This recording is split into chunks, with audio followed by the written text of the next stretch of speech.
Magandang umaga mga kapamilya. Magkapet pandasal muna tayo. Ako si Risa Singson Kaupeng, Editor-in-Chief ng Kirigma Magazine. Nahihirapan ka bang magpatawad? Iniwan ka ba ng kasintahan mo at hindi ka makamove on?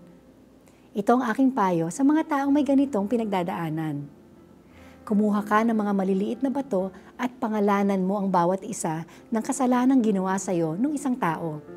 Para sa kanyang pagtaksil, para sa pagbastos niya sa iyo, para sa pagkalimot niya sa birthday mo, sa pag-aabuso niya sa iyo. Lahat ng sama ng loob mo ay pangalanan mo at tumbasan mo ng bato ang bawat isa. Pagkatapos, ilagay mo ito sa iyong bag at dalhin mo buong araw saan ka man pumunta.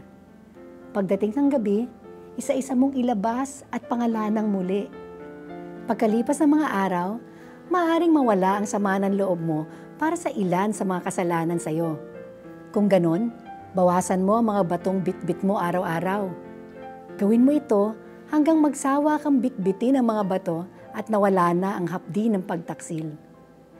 Nakakatawa man ang gawaing ito, ngunit yan ang ating ginagawa kapag di tayo nagpapatawad. Pilit nating bitbit ang pabigat sa ating kaluluwa araw-araw. Kapamilya, pagaanin mo ang iyong pasan. Magpatawad ka. Tayo manalangin. Panginoon, bigyan niyo ako ng grasyang magpatawad. Amen.